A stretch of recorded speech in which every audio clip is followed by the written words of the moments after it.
Deepen for Hodier Black family. Once again, welcome back to School of Philosophy, where we are always straight up, straightforward, and straight to the point. As always, we stand on truth. We disseminate accurate information in hopes that we could expand and deepen the awareness and the consciousness of Black people. I'm your host, Baba Imhotep. Deepen for Hodier, race first. So how we doing, everybody? We're going to get into tonight. There's a lot of things that's happening within the Black world, a lot of things that are occurring that requires the proper analysis, that requires the proper attention. I think that's very critical to the work that needs to be done for us as a people. How do we address these issues that are happening within our community? How do we address the issues that are impacting our families? How do we address the issues that are impacting our relationships? The Black man and the Black woman, the relationships of the Black mother and the Black child, the Black father and the Black child. How do we address those issues? Those issues are real issues. Each of us who are tuned in tonight, and some who are not tuned in, can attest to the reality of those issues. They are real.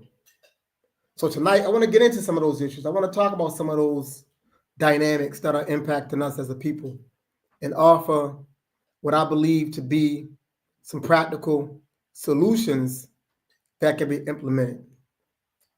But before we get into that, I want to just let everyone to know to make sure you click on that subscribe button.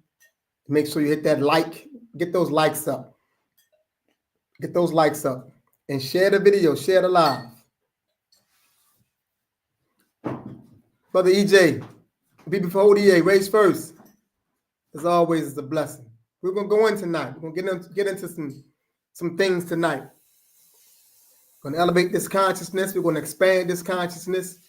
We're going to evolve. We're going to develop so that we can do the work that is required, because the work is required. Oftentimes we hear the term "do the work."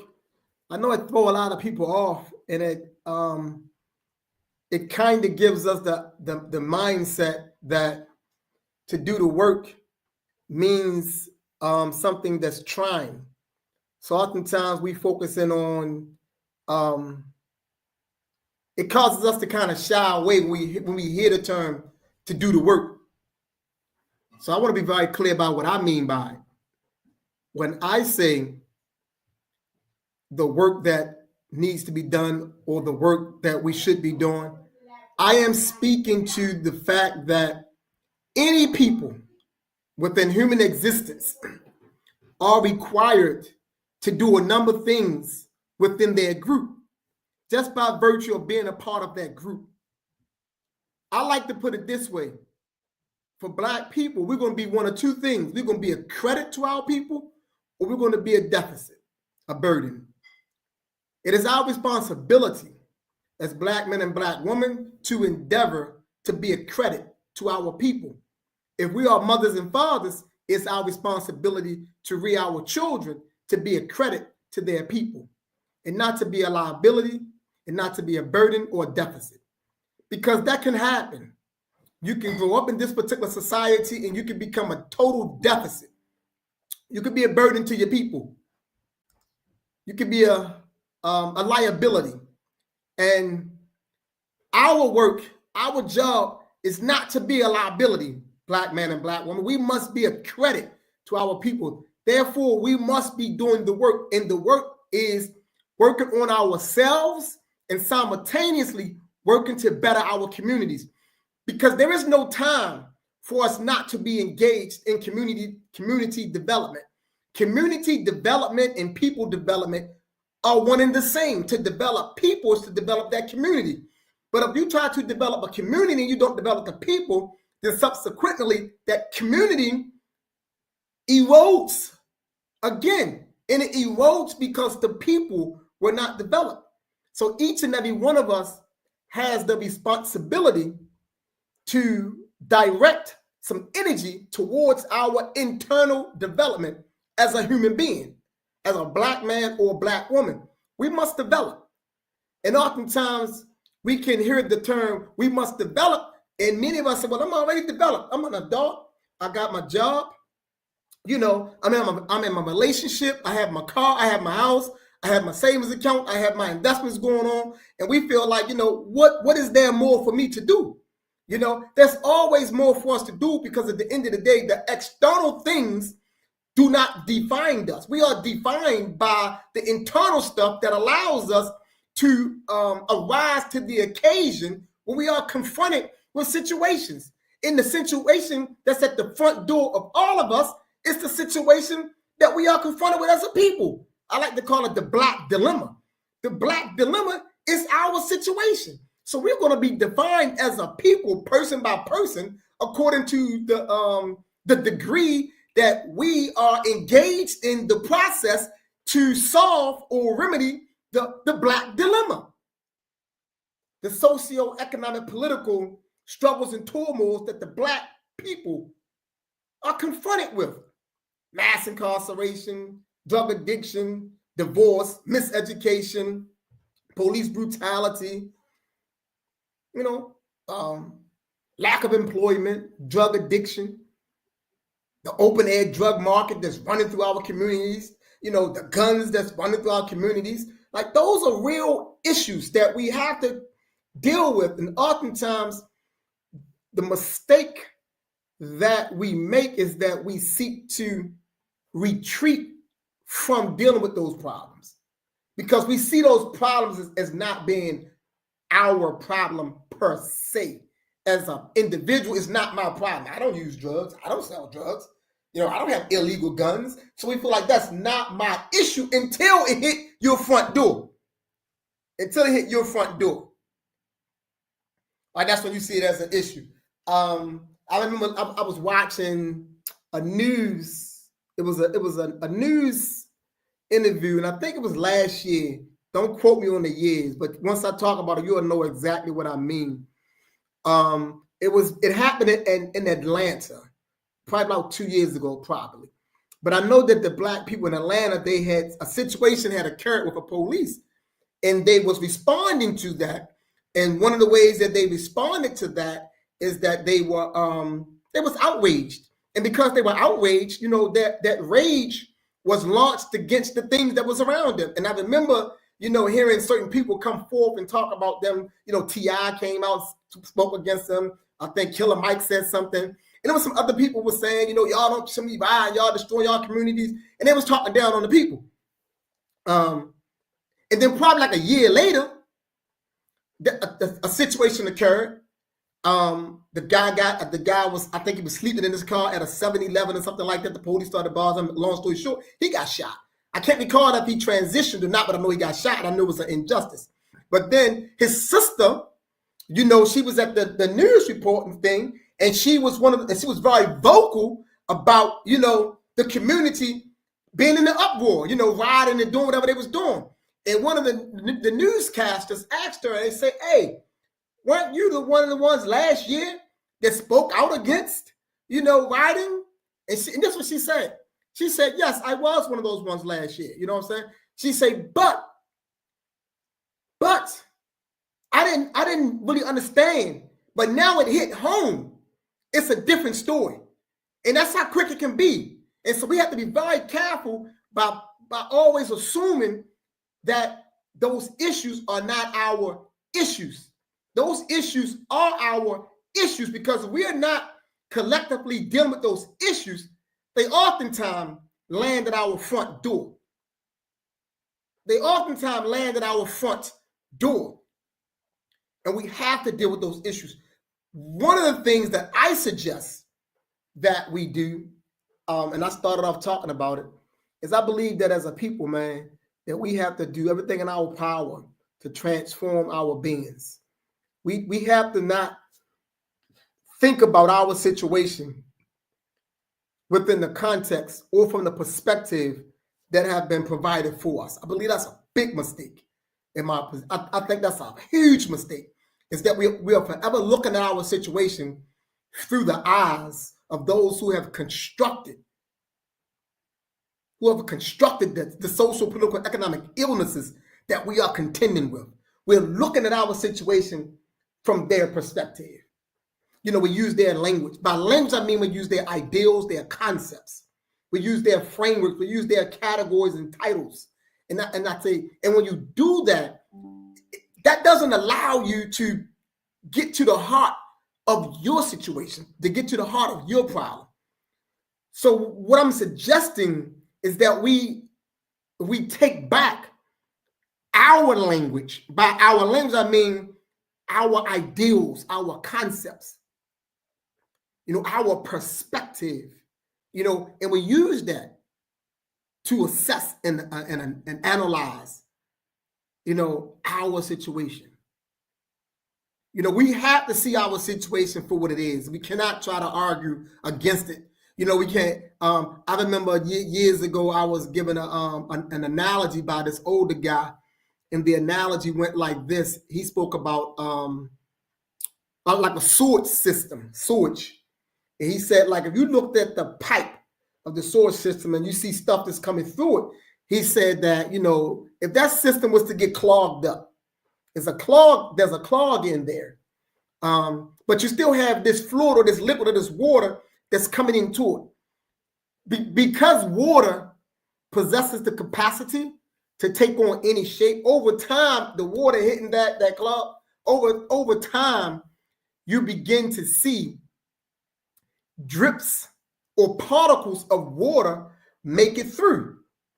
And the longer you see many and multiple drips and particles, waters making through. Now, if you was to look at that, and because you see drips and particles of water and concluded that that particular pipe wasn't clogged, it's a false analysis. So the pipe is the system. The pipe is the system. The clog that he spoke about is how the many ways that it's broken. The drips and the particles of water that got through are the people that they parade before us. That's who they are, the ones they parade before us. And then those of us who are, you got the ones they parade before you, your athletes, your entertainers, your basketball players, and so on and so forth. And then you have those individuals who just went to school, got whatever degree they chose to get, whatever, came out and played the cards according to how the cards was handed to them. And then those individuals, end up in jobs and workplaces where they may make six figures, and every now and then you get some to make seven figures or more, right? Those are only particles. Those are only particles, because what it does, right, it gives us an illusion that everybody can have six figures. But everybody can't get 6 or 7 figures in this society. It's not set up that way, because the society is capitalistic. And because we don't understand the nature of economies and how economies work, we wrongly conclude, because we see Joe with 6 figures or 7 figures, the conclusion is that Joe have it, I can have it, then he can have it, and she can have it, and all of us can have it. Every Black person in this land will never be 6, 7, 8, and 9 figures. We'll never be that. The system is not built to produce that, because the system is the system is designed to produce a minority that exploits and eats off of the majority. That's the nature of capitalism. Capitalism is parasitic. It's like a leech. You know, when a leech is on your body, it sits there and it sucks the blood. That's capitalism. It's not designed. If you have 200 and almost 300 million people within the United States of America, let's just say out of the 300 million, let's say, give or take, 200 million are adults. This system is not designed to produce 200 million millionaires.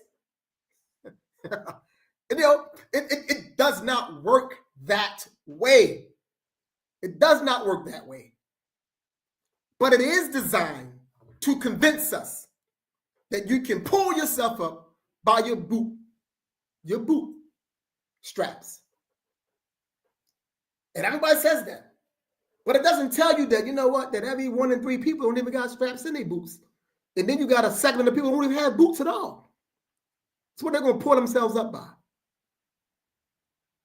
Right? So even within the logic of the term is flawed in relation to the nature of the society. Because you got a segment who don't even have boots, they're barefooted. And you got those who do have shoes on, they have no laces in their shoes. The shoes are flopping off of their foot. So my point is in saying all of this is that, are we looking at our situation through our eyes? Now, allow me to be very clear. Because the one thing that I am not is pessimistic. I am 100% certain that the Black life will persevere and things will get better for Black people. Not necessarily here in the USA, but as a Black people as a whole. Because of Pan-Africanism, Black people are going to persist. We're going to get it together. Things are going to work in our favor. I'm clear about that. So I'm only making an analysis of the nature of the society that we currently live within, the United States of America. I want us to be clear about that. I'm not pessimistic. And I know oftentimes we hear these truths about the nature of this society, and we oftentimes use pessimism as a way to deflect from accepting or hearing the truth. We deflect out. And we start saying things like, well, nationalist people are pessimistic or nationalist people are narrow. We say things like that, which is not true. You got pessimistic people in all walks of life, and you have narrow people in all walks of life. You have shallow people in all walks of life. In all belief systems, you can find a shallow person. You can find a pessimistic person, but that person doesn't represent the majority of that belief system. So when you talk about people who are nationalistic or Pan-African, you know, if you really understand what it means to be Pan-African, you know that at the heart of a Pan-African person is Africa and the best of Africa, the richness of Africa. African heritage is at the heart of a Pan-African person. You know, we rely upon that. We pull upon that. You know, and looking at who we are as people, we know that we are the greatest that stood on the planet, or the standing on the planet Earth. So we're not pessimistic. Pan-Africanists are not pessimistic. We're full of hope. Realistically, we're full of hope. Realistically, we know the outcome is going to work in our favor. We understand that now. That's why we do what we do. But at the same time, in order to be effective, we must be realistic. There is no effectiveness without realism. There is no monumental change without realism. You can't monumentally change a system or change circumstances if you're idealistic about the system or the circumstances. You don't bring about the change that way. The change comes when you are abundantly filled with realism. Realism. Make no mistakes about what's happening in the society that we live in. Drugs are meant to be inside our communities. And then here's the argument right here. And this is the white argument. Listen to me. The Pan-Africanists, the nationalists, drugs are meant to be in our community. That's what I'm saying. Right? Drugs are there by design. That's what I am saying. But this is the rebuttal from the delusional side. Well, no one makes you use drugs. That's their argument. No one put a gun to your head and made you use drugs. I grew up in the inner city in Baltimore City, and I didn't use drugs. That's the argument. That's the argument. But the argument is fallacious. The argument is flawed. It's a flaw there. That you can't go nowhere in any situation and find anything that's 100%. Even when they gave the original people in this land, when they gave them those infested blankets with smallpox, they didn't wipe everybody out. People are always going to produce some type of immunity. Simple as that. So yes, the objective of putting drugs in our community is not necessarily to get 100% of us. They don't even believe that. You don't need to get 100% of us, to impact us as a whole. All you need to do is put it there so it can have the effects that it's having, so it can be something that's erosive within the community. So the design of putting drugs in the community is not meant to say, I'm going to get every Black person hooked on drugs, because the automatically knows that every Black person will not be susceptible to drugs, right? Because some of us do come out of homes in those communities with a mother and a father that has a strong belief system that they can transmit that to us, that makes us stronger, so we can what? We can resist. But then there's a lot of us that comes out of those situations who don't come from any type of substance, that are weak on the inside, that are susceptible to the drugs. So the argument is flawed and is weak, but the argument is not a Black argument. That's a white argument. Right? Because that's the argument that white people or the system have to, put forth to try to do what? Absolve itself. It has to try to absolve itself by doing what? By putting the blame back on you, by saying that no one told you to use the drugs. See, that argument takes the blame off of those who put it there. That's just like me saying, I'm going to put a whole bunch of poison around my babies. Right? A bunch of poison all over the house. And I go upstairs and I don't supervise them. And I come back and all the babies are laid out, sick, gagging with foam coming out their mouth. And then the people come and they ready to lock me up for that. And I say, well, damn, ain't nobody make them babies take that poison. Why y'all locking me up? That's the same type of argument that we're trying to make. I put all the poison out there for them. Then when they use the poison, I think I'm supposed to get free by saying I didn't make the babies use the poison. It's a poor argument. It's a poor argument. Trying to absolve them from what they have done to us and what they continually do to us. All of our analysis that we make about our situations involves them. And they should always be in it. They should always be in it. Because we don't have the proper conversation, because we are afraid, we're not making no changes in this society. We can use whatever term they want to use. Liberal, conservatives, progressives, the left, the right, they all the same. They all the same. We done had all different types of people. You had Democrats and Republicans. What year, since we've been in this country, have anything changed in terms of the administration at the executive level or the judiciary level? From the time of Dred Scott to now, what have changed? Right? So it really doesn't make a difference which group is there. So because the group comes through the same system of training. It's not like Democrats and Republicans and Greens or Independents in this society doesn't go to the same institutions. Like they don't go to the same colleges. So why wouldn't they come out thinking the same on basic fundamental issues? They are trained to do the same. I don't care about what they profess. They all go to the same schools. They all go to the same schools. And we have to understand that school is designed to socialize you in such a way that you speak, think, and act in the best interest of the system that educated you. So I don't care if you're Democratic or Republican or Independent.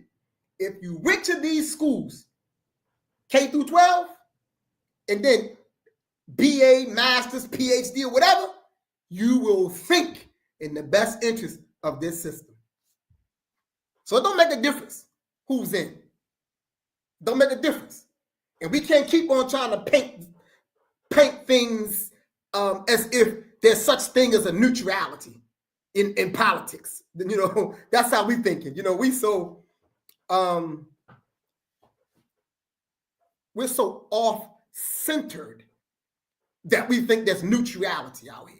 So we tell ourselves, I don't see color. Color don't matter. You know what I'm saying? We say things like that. I'm just a president. I'm not a black president. You know what I'm saying? I'm just a mayor. I'm not a black mayor. I'm just a governor, man. I'm not a black governor. We say stupid stuff, right? We say stuff, you see what I'm saying, that is politically correct. Now, follow me here. Follow me. These people that I'm referring to speak and says things that are politically correct in the sense that what they say works in the interest of someone other than themselves. That's why it's politically correct. Because to be political is to think in terms of your own group interest. So if you're speaking and saying things that works against your group, then you ain't being political in relation to your group. You're being apolitical. But you are being political in the areas that you have been trained to be political in. So what am I saying, black man and black woman? I'm saying that we need to clean up how we think about our situation. We need to take some time out to rethink what we think about our situation. Listen, we need to take out some time to rethink what we think about this situation. The black dilemma. The black dilemma. Social degradation, political suppression, economic exploitation. That's the black dilemma. Cultural retardedness, spiritual bankruptcy. That's the black dilemma. Systematically orchestrated to be such. Because when you have a people who have been socially degraded, who have been economically exploited, who have been politically oppressed, who have been culturally, retarded, and who have been spiritually bankrupt, you have a people who you can perpetually,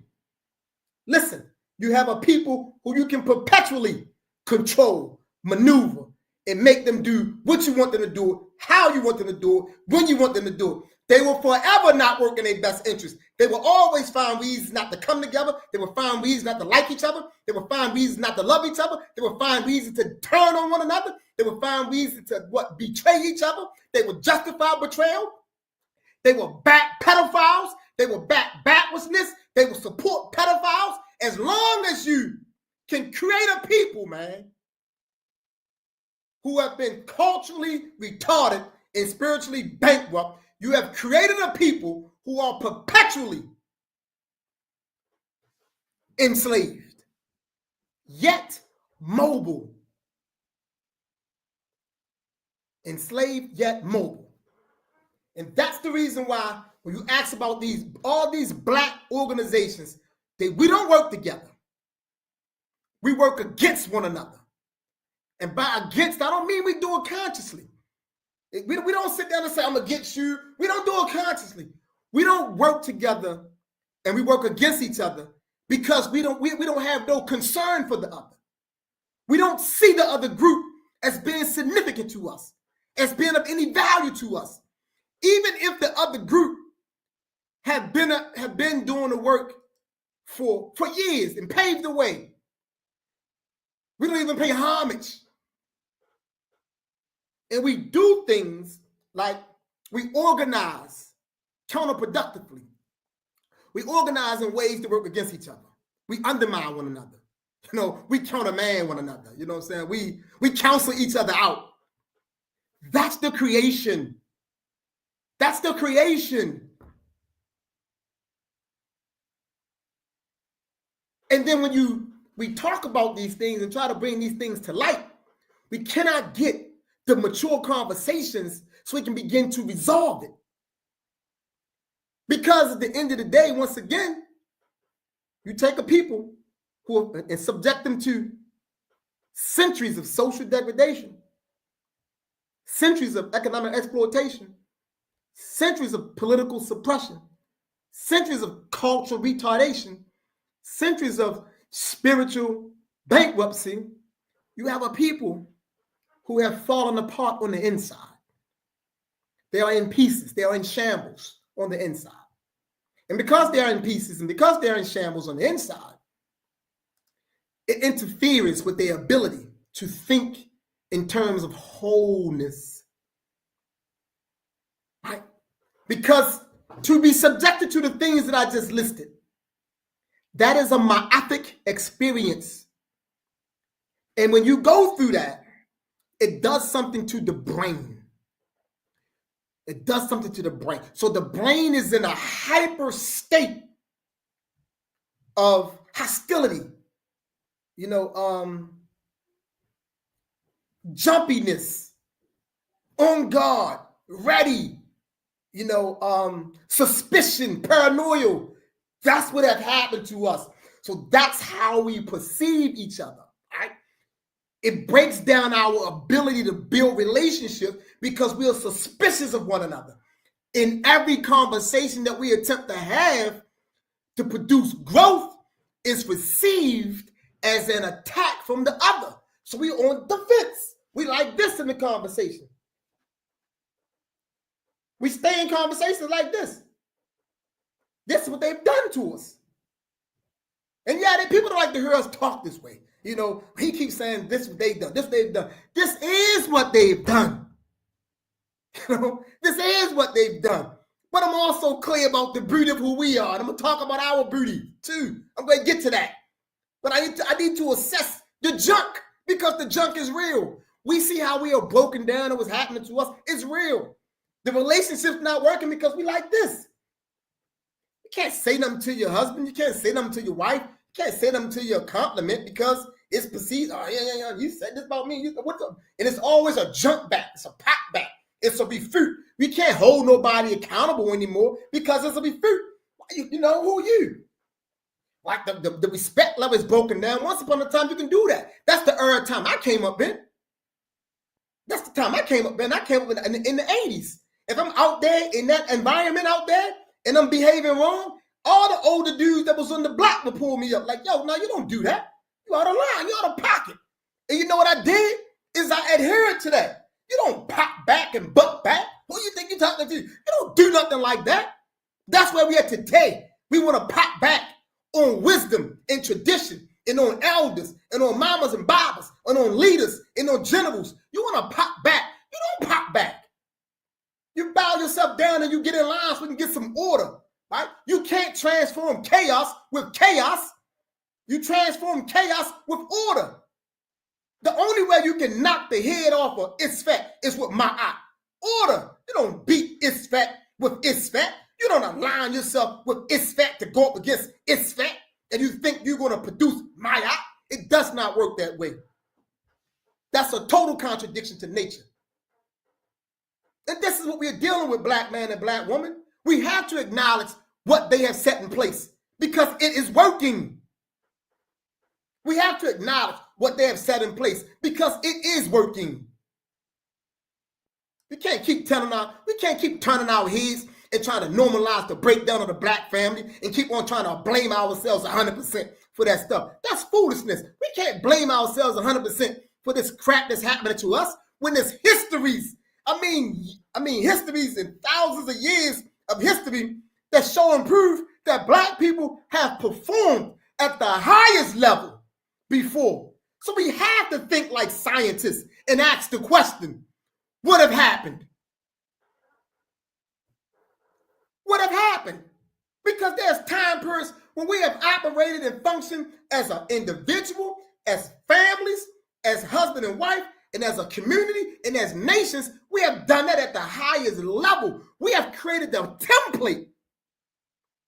The template. And you mean to tell me within the last 150 years, you see all this erosion and all this backwardsness and all this betrayal and all this, pedophilia that's popping up now and all this male wanting male and female wanting female and male liking little childs. And we saying, well, sexuality and gender is fluid. You do what you want to do. It don't involve me. We come up with all these European rationalizations for their insanities that they have implanted inside of us. They have created those insanities inside of us. And now we're using their rationality to justify maintaining that insanity within inside of us, and it's destroying us.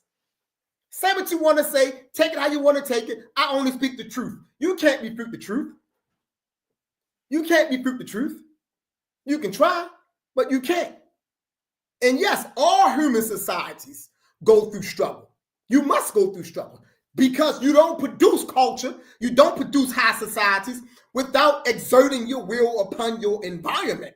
You must contend with the environment to produce the culture. So the struggle is the environment. And yes, you must make mistakes, but you learn from those mistakes and then you systematize the mistakes, and those mistakes become your immunities that becomes your traditions and your rituals, which you pass on to another generation that minimizes those mistakes. So I'm not saying that we have not had mistakes within human history. We have. We've had a whole lot of mistakes. But I am saying that became a point in time in our history when we was operating at a high level because we had learned from the mistakes. And we had organized our societies where the black man and the black woman stood in concert with one another. While the black man and the black woman produced families that united with other families and built nations together. And everybody reared the children so the children can grow up and be strong, powerful, and affirm. That's what we've done. That's the beauty. That's the heritage of black people. Not drug addiction, not criminality, not murder, sex, rape, and mayhem. That's not our history. That's imported within the history. That's injected into us as a people. That ain't who we are. That's not what we produce. That's not what we come from. But those things are a real reality, black man and black woman. They are a real reality. Are y'all still with me, black man and black woman? If you are, man, let me know you're still out there. Let me know you out there. Let me know you out there. Let me know. Send me some love. Talk black to me. Send me some love.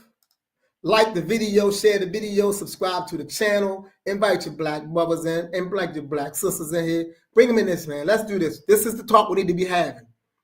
We don't need to be talking about no Jay-Z right now. You know? No, we don't need to be talking about no Jay-Z right now.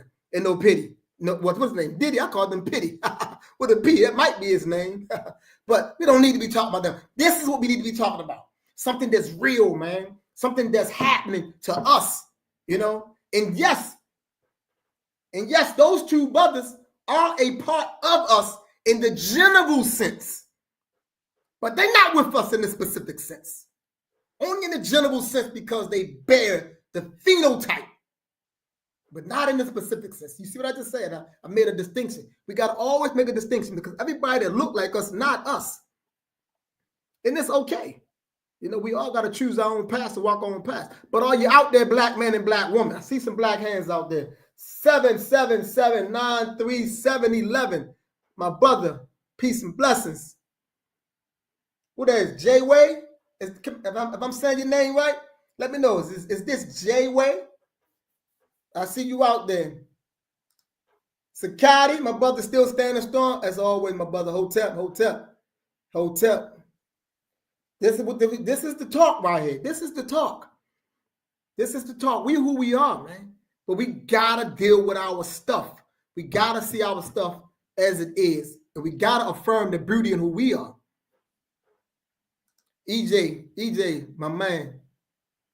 See you still there. I put a post on Facebook earlier. I said real black men are supermen. You know? That's what's up. Appreciate that. Gotcha. So real black men are supermen. That's what I say. And I know people probably was like, you know, what do you mean? What are you talking about, man? I'm not talking about none of them fictional characters, man. I'm saying real black men are supermen, man. We do what? We do the unthinkable. If you're a real black man and you know you black and you know you a man in the truest sense of the word, you're doing the unthinkable.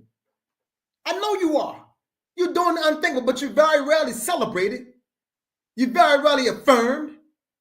You're not always appreciated. Now let me say something, right? Because I know how our minds work at times. Because I'm about to highlight this black man, it doesn't mean that I'm not saying the black woman isn't good. I'm just saying right now in this moment, I gotta get his love to the black man.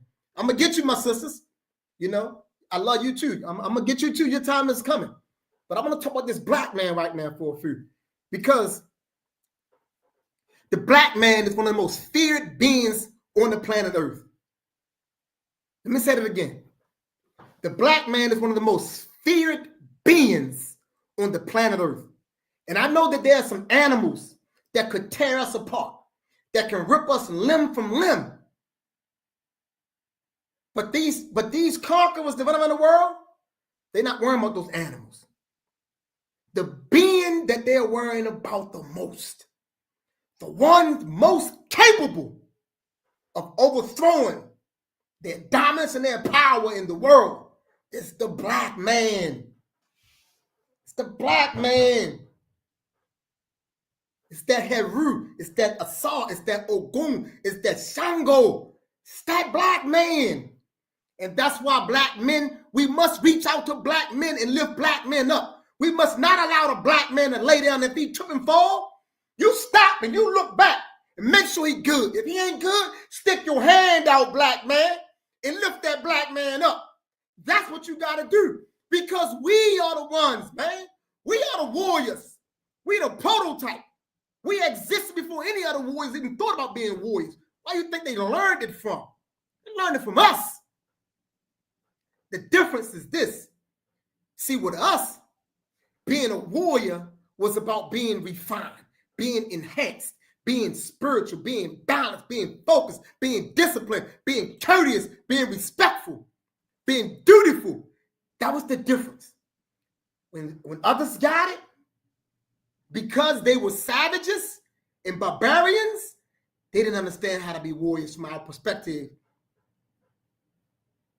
They are reckless, they are callous, and animalistic. And that's what they bring.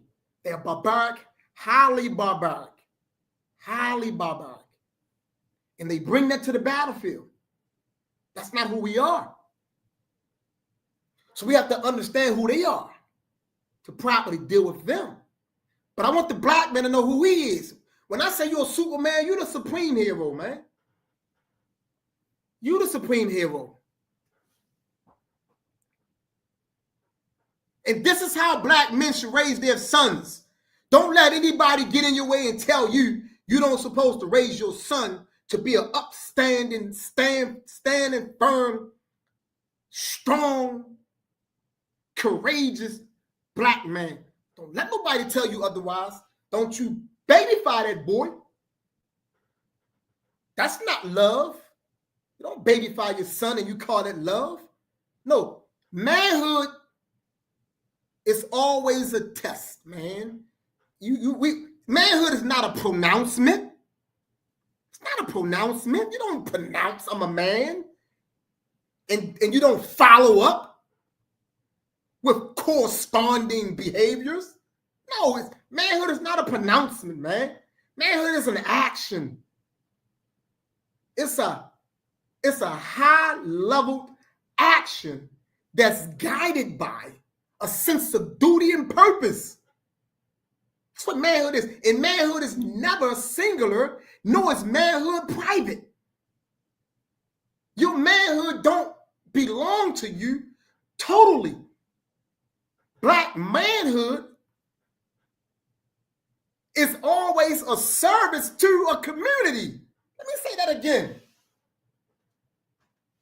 Black manhood is a service to the black community. It's not yours privately. And we have to lose that thinking. Oh, that ain't my son. That ain't my son. No, if them little boys are in your company, they are your sons. Provide for those boys the best example of a man while they are in your presence. That is the work. Why? Because the black man is the supreme being, man. You the supreme being. You the supreme hero. You are Asa. You are Heru. You are Ogun. You are Shango. That's who you are. That's who you are, man. You Ptah. You Ra. That's who you are.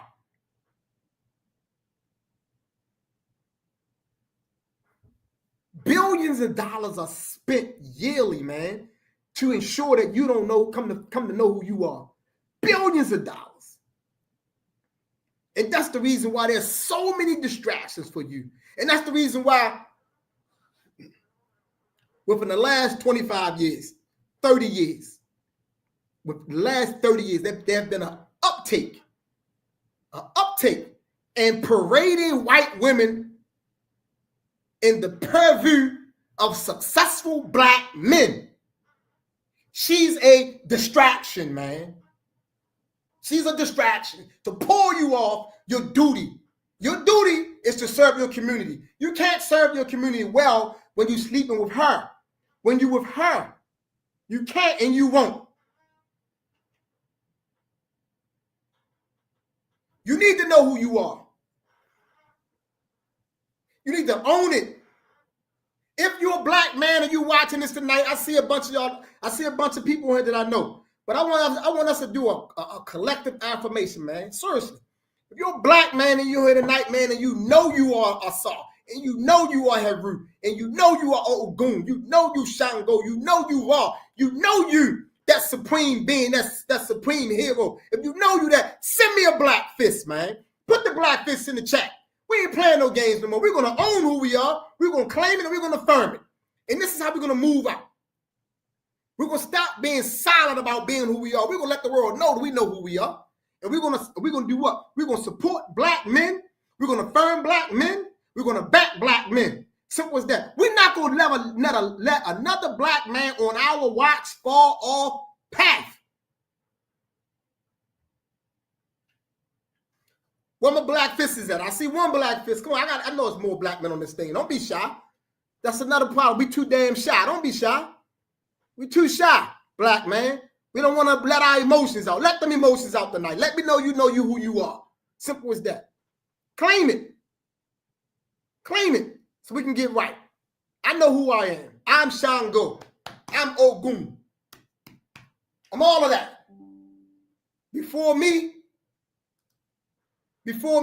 nothing existed. Nothing came before me. That's how in tune I am with who I am. Nothing predates me. Nothing. I'm the first. Now I know some might be saying that Bible going a little overboard. You think I am because you don't understand what I'm saying. I've already left the physical realm. I'm gone already. That's why I'm saying what I'm saying. I'm not even talking about this body that you see. Yes, this body had a beginning. I'm clear about that. I got all my senses up here, man. I'm very sharp. I'm very on point. I know this body had a physical existence. It manifested within the womb of my mother. That's what it manifested at the body. But me, I predates the body, man. I'm before the body. That's what I'm trying to get us to understand.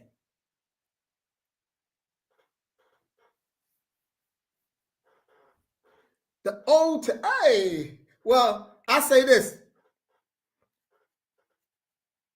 Please tell me you're talking about the Old Testament God and God's God. No, I would say this. Your statement implies that you understand what I'm talking about. And for tonight, since I don't have a lot of time, I'll leave it there. Because I pretty much shut down at 10 o'clock. It's 9:48. Got 12 minutes. But your statement implies that you do understand what I'm saying and what I mean. Because I'm before it all. That's what we got to come to understand. Peace, I appreciate that. But just try to get us, man. Try to get us to understand. Us. Because like I say, money is spent annually to ensure that we don't know, man. To ensure that we stay asleep about this thing. To keep us, looking in all the wrong places, listening to the wrong stuff. We following the wrong people. We're not listening to the right information. Listening to the wrong music. We listening to that music and we saying it's hip hop. No, it's not. It came out of hip hop. You see what I'm saying? It came out of us, right? But like I said earlier on, what I say? I say you degrade people socially. You exploit people economically. You suppress people politically. You retard people culturally. You know what I'm saying? And then spiritually, you bankrupt people, right? And then you take these people, you turn them loose, and they begin to try to act on their natural talents, which is music, to produce beauty, right? It's going to come out deformed and retarded. So So that's what you listening to nowadays, right? Because the people that's producing it, you know what I'm saying, are rotten. You know, they're rotten. They got mad at the what's the guy name? His name is Jermaine Dupri. A couple years back, he made a comment. He was talking about how he really didn't listen to like a lot of the female rappers. He said because from his point of view, all he saw was like, you know, they was like, I think he called them strippers or something like that. He said, they're strippers, you know, rapping. And, you know, they all came out, they was offended. He didn't say anything that wasn't true, right? But oftentimes the truth hurts us, right? Because that's what you see. You know, they are promoting the lowest form of expression. It's being promoted and it's being glamorized. It's being covered up as if it's talent. And yes, they're going to give them a lot of money and put them on all these fake award shows and let them talk and stuff like that. Give them the glamour, let them spend the $5,000 and $10,000 and $50,000 for the gowns, and they walk out there, and you have this ignorant group of people that's glamorized in their ignorance, in their niggerism, in their backwardness, in their prostitution, right? They glamorized it, and we think that's something. So yeah, we listen to it. You know what I'm saying? Sexy red. Like, listen to the stuff that she's saying, right? These people, man, are pushing death. They are pushing death, right? And then we try to justify it by saying, well, that's just art. That's their form of art. That's because we don't understand the power of the sound, man. We don't understand the power of the frequency and what it's doing to us. Like, it is retarding us. It's retarding us. It is shaping our perspective about life, right? Because of these fake people and these rappers, like, these rappers are the ones that's changing the fashion, right? So the fashion have changed, where now you see men who once upon a time prided themselves on dressing masculine or dressing in ways that clearly distinguish them from a female. The rappers have made it okay to cross over. The rappers did that. The rappers did it. We listening to them and watching them. It's the rappers. And so we crossed over, right? It's demonic, man. It's demonic. And we got to be clear about that. And so you don't jump in your car and put your child in the back seat and you turn that junk on. You go to a baby party. Baby 3 years old. What music you listening to? You think you listen to baby music? Now be realistic. Y'all tell me. You tell me. The last baby party you've been to, did you listen to baby music? Or did you listen to music that was for adults? I know the answer. The last baby shower you went to, what was the music you was listening to? What was the music they was playing? Come on now. Come on now. Let's get it together. It's all about keeping us wicked. DEC, man. Deck, what's up? No doubt. Yes.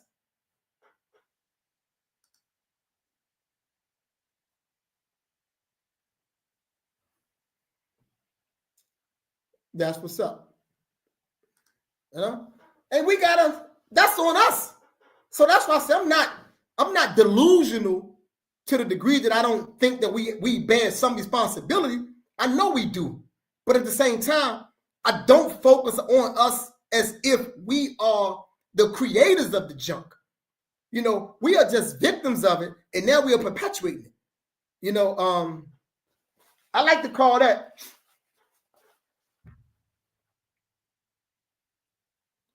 it's neo-slavery. And neo-slavery is the process by which the enslaved, listen to what I'm saying, like, so neo-slavery is the process by which the enslaved assumes the responsibility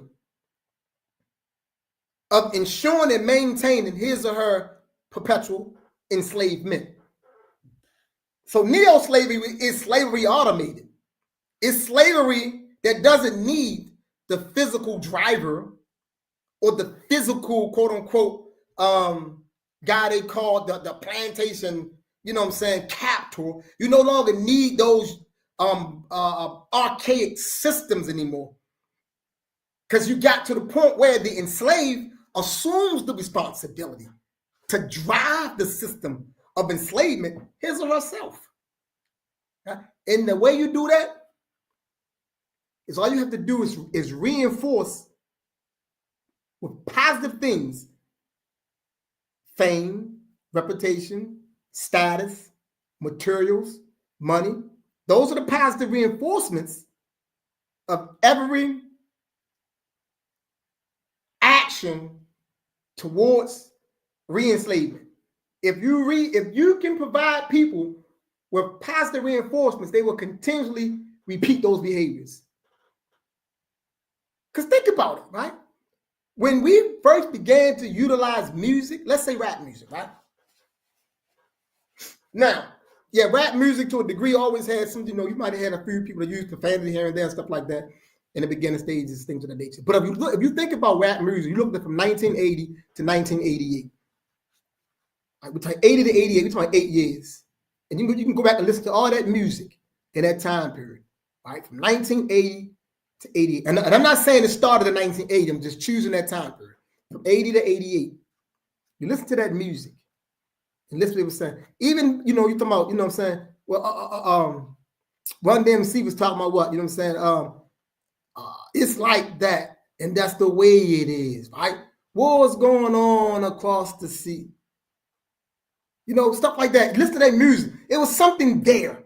They were saying something. Don't push me because I'm close to the edge.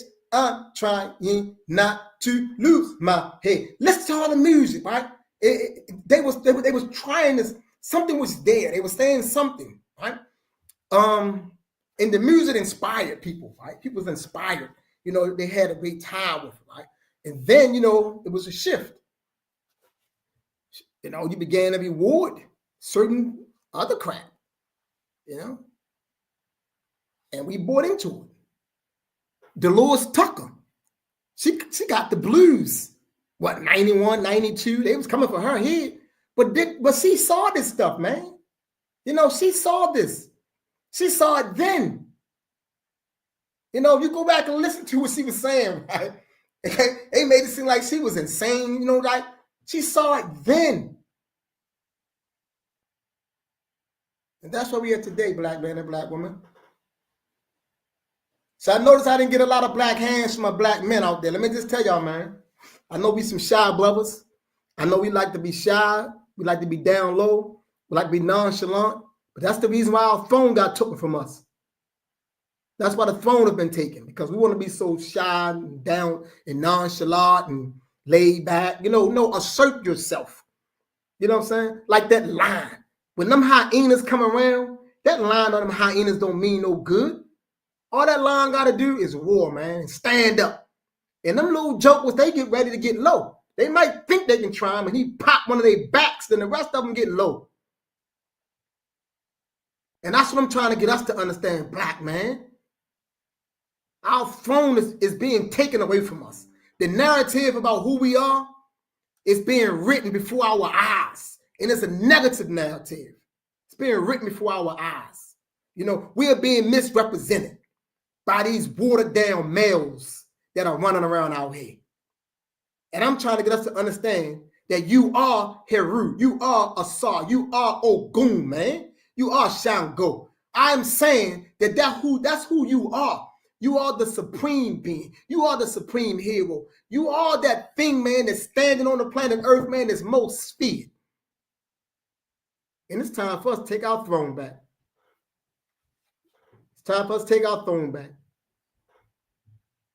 We got 1 minute left, man. So before we get out of here, I need y'all to evaluate tonight's session, man. Give me an evaluation, man. On a scale of 1 to 10. Put your numbers up for me. We got to do these evaluations, man. We got to make sure that we meeting our people where they at. Put the numbers up. 1 to 10. 1 is absolutely bad. 10 is phenomenal. And everything in between, it is what it is. But let me know, man. Where we at? Give me some numbers.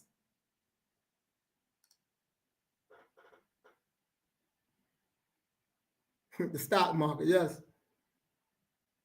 My people at, man. You still there, Jay Way? What your number? Okay, I see 1. 11. I could take the 11. 10. Thank you for 7. I take great. Thanks, Jay Way. Thanks for subscribing. Thanks for the thumbs up, the black thumbs up. I take that. 10 plus, I take that. Ujama now, 10, beautiful. You know, so that's great. And that's what this is about. It's about us. You know, it's now 10 o'clock. As always, thank you for joining in on this episode of the School of Urban Philosophy, where we are always straight up, straightforward, and straight to the point. Join us next week, same time, same place. Until then, a beautiful hodie and race first.